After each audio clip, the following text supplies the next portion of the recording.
Have we got any questions you'd like to pose to Robyn? Any starters? Yes. Hi, my name is Pearl, and I would like to ask, how did you promote this series? Yeah. Sure. Hi, Pearl. Thanks for your question. So the whole process itself, from engaging the illustrators till it was published, it took about 6 months, and the launch itself took about 2 weeks. So from getting to know our publisher until we launched it took about 2-3 weeks. We did a launch at one of the bookstores in Jakarta, one of the big bookstores at Central Park. Maybe the Indonesians here know it. I think about 200 people came, and in that hour, within 2 hours, we sold about 125 books. That's the first one and then after December, we did events in January, February, and March, and April. So we are trying to do events as often as possible. Second is also we do social media promotion, although it's all done organically, meaning we don't do any paid advertisement. Third, I also engaged with some bloggers who during the events, they would come and they get a book that they can bring home, and then they'll write about it if they want to. And fourth is basically engaging with the readers. So what I found was during these events, a lot of girls would actually come up. They're about 8, 9, 10, and they would say, "Oh, how do you write a book?" They would ask some sort of question. But interestingly enough, because there's so much, most kids have a gadget, they actually now interact with us via our Instagram. So a lot of girls have, once they meet us, they will post something on Instagram, or once they buy the books, they post it up on Instagram, and that just creates word of mouth, basically, and also through moms, where they share with their friends. That seems incredibly fast. When you say we, who are you referring to? I know these are self-published, so have you set up a publishing company yourself to get these books done this way? So these are not self-published. These are published by Rak Buku, which is it's an independent publisher, I guess you would say, in Indonesia. So we includes all the illustrators. So every single book is actually illustrated by a different illustrator, because even though the character is the same, we want to show that every one of us actually change when from when we're little till we're grown up and onwards. So I decided to engage with a different illustrator for every book. So that's the first we. And then the second we is actually, the publishers that I work with, they also help me with the events and a bit about social media. And then third, of course, is the readers themselves, or the people that were included in our focus, you can call it a focus group discussion, or the people that gave input to the books themselves. Anybody else?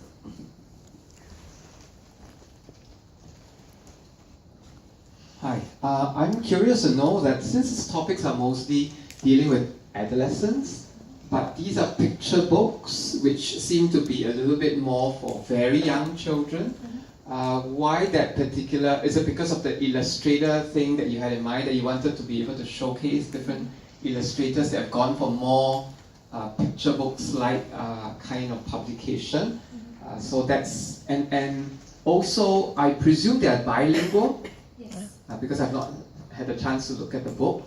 And the titles are prominently English-looking titles first. Is there a reason for that as well? Yeah, so those are my 2 questions. Thank you. So I would say that it happened by accident for the picture book part. We didn't really did like market research and everything. I've had enough of that at work, where we sort of look at the market cap and then we sort of, decide how much profit we can get from it. So this was much more of a side project for those 3 objectives, right? And also I talked to several girls, and they said, "Oh, we like more pictures in our books." So okay, that's one thing. And also I found that I guess in private schools, a lot of the girls do read more longer, like 75 pages, 100 pages types of books, but they still read picture books, interestingly enough.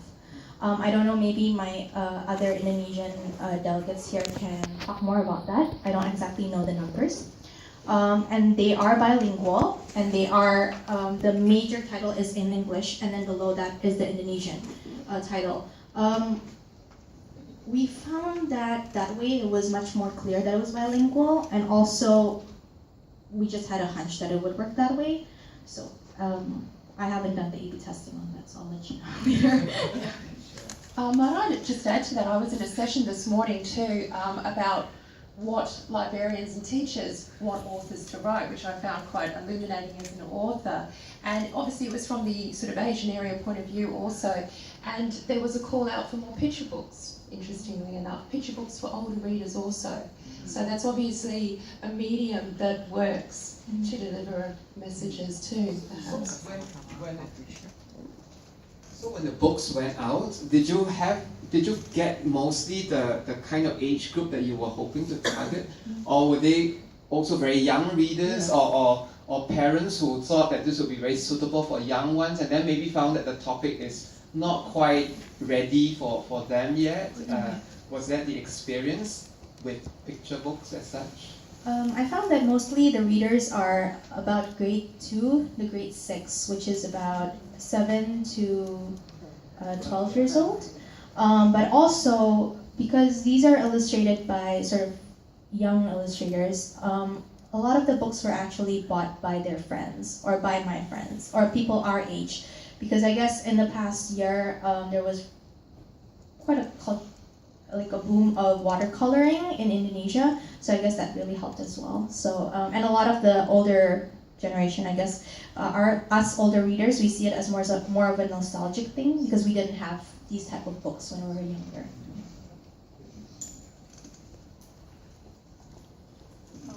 Hi, my name is Soetikno, and I would like to ask, since you went overseas to study, why did you start out as a writer? Like, why did you come back to Indonesia to actually write stories about Indonesia and not maybe focus on, since you went to London and New York, right? And I wanted to ask also, my second question is, what motivated you so much as to write a book that focuses on topics that were considered as a taboo? Good question. The first question, the answer for the first question is because I saw there was a lack of books for Indonesian readers by Indonesian writers and Indonesian illustrators. So the objective was actually just serving that need and opening the possibility that, oh yes, you as a little boy or a little girl, you can even start doing picture books from when you were young, or when you were, you don't really have to wait to do it. And second was because personally I didn't really identify with a particular character in pop culture in Indonesia, so I thought, okay, maybe we should create a character that people could identify with more. That's the first one. The second question was... what motivated you to write on something that's like that? Again, because there wasn't a lot of discussion on it, and I have one of our product for my health startup, one of them is a publisher. It's called buesehat.com. And again, there we try to share stories about health and our bodies, which we found was people talked about it, but maybe with in smaller groups with their friends or with their families, but not necessarily in a public space. And actually, writing about these things are important because again, it sort of happens to most girls. It's a common topic, so why not write about it, really? So it was more about creating that conversation. And we authors like to live hard and live to challenges, make life difficult for ourselves. Hi, I think the topic has a lot of application internationally. So would you consider perhaps translating into various of different languages or other markets? Thank you for the question. The books were written in bilingual it was written in English and in Indonesian to make it so that it's more open to English readers. But yes, I'm open to working together with other countries or publishers from different countries to make it available there as well. But maybe we'll try to make the content much more local, so global and locally in the local context as well. Thank you. There's another sensitive questions by children, especially girls. How do I respond? How about that in the picture book? How do Was born by my mother. Very good suggestion. Perhaps that's actually that was something that we talked about, but it's much more of a biology book that can be turned into fiction or picture books. So that's a good suggestion. Probably after the boys' books, I'll do that. And when might those boys' books be available, Robyn? Is it still a work in progress? Yes, it's still a work in progress. Hopefully this year. Hopefully. I'm keen to know what research you're doing. Hi, thanks so much for sharing. I really enjoyed that. So I like that you involve and engage your readers right from the start of your process. I'm curious to know more about A/B testing in the context of a book. Did that happen within the span of the 6 months that you mentioned? And do you also go back to your readers again after you've decided on which approach you're choosing? And then I have a second question as well about your experience working with young illustrators who might not have the professional experience that more industry level illustrators might have. So the A/B testing, usually in digital, right? You do A/B testing with a huge sample because you do have that audience space. For instance, if Facebook does A/B testing, then it would probably go out to at least 50% of Facebook users, which is like what, several million people.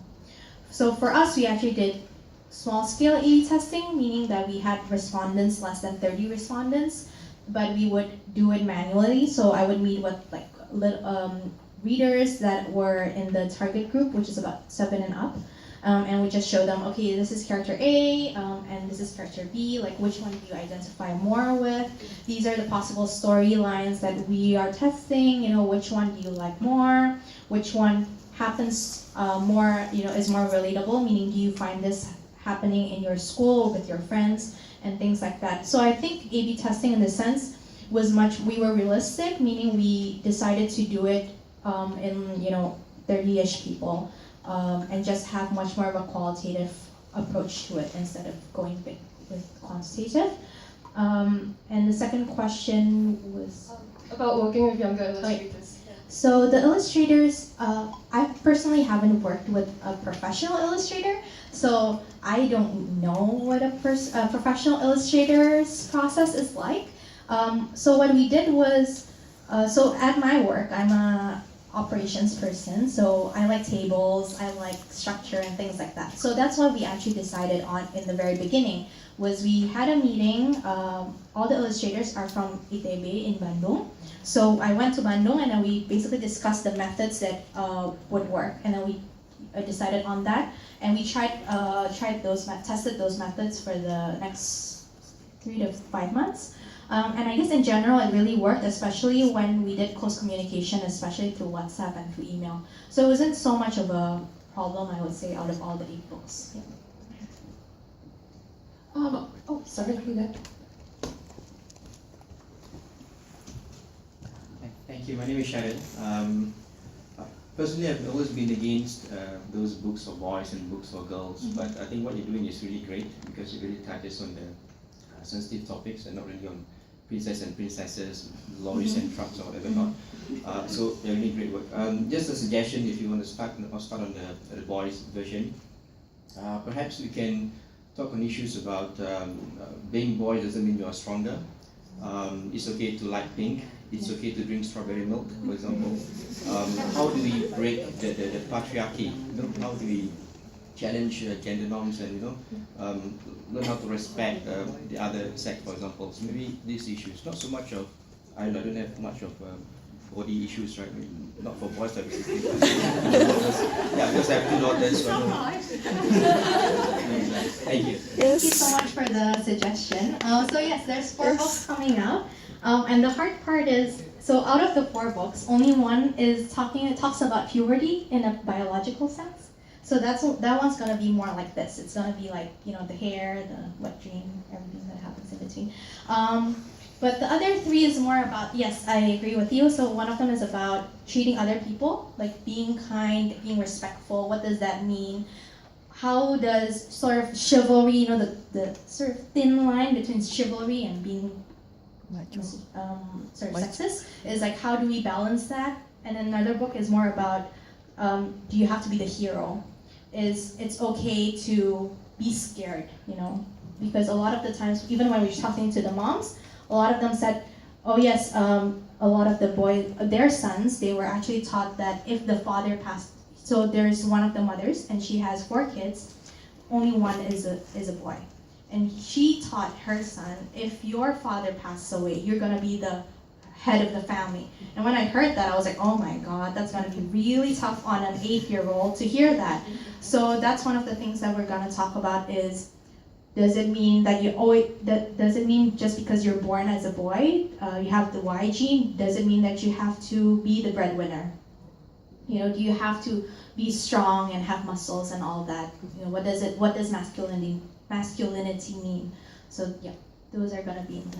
I think the scope for crossover here is huge then, isn't it? Because it won't just be then the mothers buying it for their daughters, they'll be buying it to, you know, out of curiosity's sake, you'll be visiting all titles. Will they also, the boys, be in the picture book format, Robyn? Yes, so they will be in the picture book format. Just excellent. Anybody else? We had someone over here too. I'm cringing now. I really like the concept of your books, and I really wish that we had this kind of book when we were younger.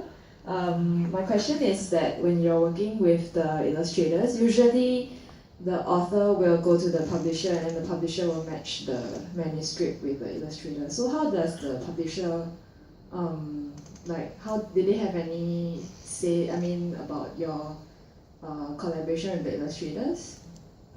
So actually I engaged with the publisher a few months after I started working on the project. So once the project was nearly finished, I talked to the publishers. Again, like I have no benchmark as to how the industry works. So yesterday I was talking with one of the speakers and asking her, so like, what's the deal with royalty? Like, how does it actually work? How does this work and that work? So for me, when I started this, it was more using social media to find the illustrators that sort of worked, or I liked the style, because they're all being illustrated in their style, right? So I'm not changing the illustration style so much, and also word of mouth basically. So I engaged with one up and coming illustrator in Jakarta, and she introduced me to more of her friends. So from there, no publisher was involved in the beginning, so it's just the illustrators and I, basically. Excellent. I have a question. We discussed that these are in picture books and how it actually does create some sort of relatability for people, and especially that age group when they're just sort of pre-pubescent and edging into things. Would you consider, and this sort of relates to this gentleman's question about the picture book format use, the next sort of little chapters in teenagers' lives, where things get a little bit more involved and it's more, relationships, we've touched on that, but would you consider looking at that sector then, the next stage, the adolescent stage? And if so, what format then would you choose? So what's still working on in my head, I haven't really put it down into anything, like on paper or any document, is actually to create a manual, sort of like a, you could say like Diary of a Wimpy Kid type of thing, or I used to read American Girl books, which some of them are a bit longer, like 100 pages, like mini novels, that sort of goes through all these things in little chapters, and is much more like bullet points, and there's some pictures to accompany it to make it much more child friendly. But then that would be able, with those type of books, you can consolidate everything, but also go deeper on certain subjects. So that's something that I'm trying working on. Yeah. Graphic novels kind of thing. I think there was a call out for more of those too, for those who were in the sessions again this morning. Any other questions? Yes. Hi, I'm Daryl, and I've got a question. So what I've gathered so far is that whenever someone picks up the book and they look at the content, they really enjoy what they've come across so far, and it's been very enlightening. But that's it for a slightly wider market. Someone who isn't intentionally interested in a kind of topic that's a bit different from what they're normally used to. How has the response been like so far? So we've done we've done 3 events so far, the big events, in Indonesia. So we've done 2 in Jakarta, 1 in West Jakarta and 1 in South Jakarta. And then we've done another one in Bandung, which is in West Java. So for mostly in Jakarta, a lot of the times they talked about more that these topics weren't talked about in detail or in nuanced ways, like with little details. For instance, what's the difference between a maxi pad and a thin pad? What's the difference between wings and no wings? So that's more of the response, and the response was much more also about opening that discussion again. Moms looking at it saying, oh, I have a prepubescent child, or like a child who hasn't, my daughter hasn't gotten her period yet, I'll buy this book. So it's much more out of need. And interestingly enough, for the event in Bandung, I don't have a lot of friends in Bandung, so interestingly, a lot of the attendants were actually people who were passing by in the bookstore, and afterwards they were asking more because they were curious, like, oh, what is it about? Like, who is it for? What type of readers? And it was more, it was much more out of curiosity rather than out of need. But I would say it's because of the setting as well. Anybody else? To share, or maybe, as I said before, you've got your own sort of inspirations and desires to share topics like this. Is there anybody out there? Or if you have any embarrassing stories about growing up, That you reminds- yourself or your That reminds me of a question. I don't know if we should share this in public, but I wanted to know, you saw a need for this kind of stuff because there was maybe limited access when you yourself were that age. Do you have any inciting incident or situation which really prompted you to kick this off? You can share it with us. We're all friends now. We've known each other for a while. Personally, I feel like when I was growing up, it was much more based on books. So my parents, they talked about it a little bit, but they gave me books instead, which it helped that there was a lot of detail. But again, I didn't know firsthand, I only knew that my mom uses, what's it called, like a wingless pad. But I didn't know that, you can actually get a wing pad, pads with wings. I didn't know how to, for instance, okay, this is a bit TMI, but like a lot of girls, they sort of leak out. Like I didn't know how to deal with that for probably the first 3 months. So the inspiration came from that there. It was more about, why don't we just open the discussion up, talk to our friends, talk to our teachers, talk to our older sisters at school, and ask them, hey, what brand do you use? What's the difference between this and that, and things like that, right? So it was from there. And also, second was, again, I'm the only girl. I have 5 cousins who are all boys, so I didn't really have the friends, necessarily to talk to about all these different things. Whereas I saw that for boys, it was much more simpler. They didn't seem to have the problems that I had. Like I couldn't sit on white sofas for 3 years because I thought, oh no, what's gonna happen if something happens? And they didn't really understand that. So I guess the inspiration also comes from not really having a lot of people to talk to. Thank you, Robyn. It's fascinating, isn't it, that a topic that is so natural, actually, it happens to each and every one of us, we find a little bit unnatural to talk openly about it. So I think that's fascinating that as we go back to the beginning, reading books can influence us, but they can also inform, but they can also liberate what we want to know and what we know is true. But we're a little bit, anxious and apprehensive to share. So if we don't have any more questions, do we have any other last takers before we wrap up today? Yes? Sorry for the last minute question. Yeah. Can I just ask, how did you manage to persuade the illustrators to work with you? What do you offer them in return? Is it a rate or royalty or whatever? So they're all students. So what happened? The initial discussion was basically to give them a platform, right? Because when at least the ones that I talked to, they said that after they graduate, usually they enter either a graphic design firm or an agency, like a creative agency, and where they would not be able to showcase their style of illustration. So that's the first, I guess you would call a value proposition. And then of course, second, I believe in not doing it shouldn't be charity. So I did, because I work full time, so I was able to give some compensation to them as well, of course, professionally speaking. So we did benchmarking and all that so that it's all proper for them as well. So. Excellent. Any final last questions? I think it's really great, Robyn, what you do.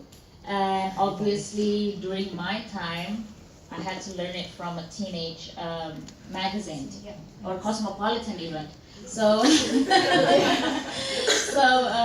this is really great and should be in any bookstores in Indonesia and the world, because regardless the race and countries, we as a women, we experienced this when we were a girl. So it's really great, and how you put your heart and soul into all this series. It's really good. Thank you. Perhaps some school packs, information packs to send out there to everyone. Okay. Alrighty then, I think we might wrap it up for today. Before we thank Robyn, can I just ask, we went through some of the technical processes and steps that she went through to get these books to fruition. Do you have those uploaded on the AFCC website? Or we can make that available. For those of you that haven't visited it already, nearly every speaker has got handout notes, so I know many of you are taking notes, but you can go to the website page there on AFCC site, and you'll be able to download, look at the presentations and refresh your memory about what you've seen and heard today. Just a couple of notes on the schedule before we go as well.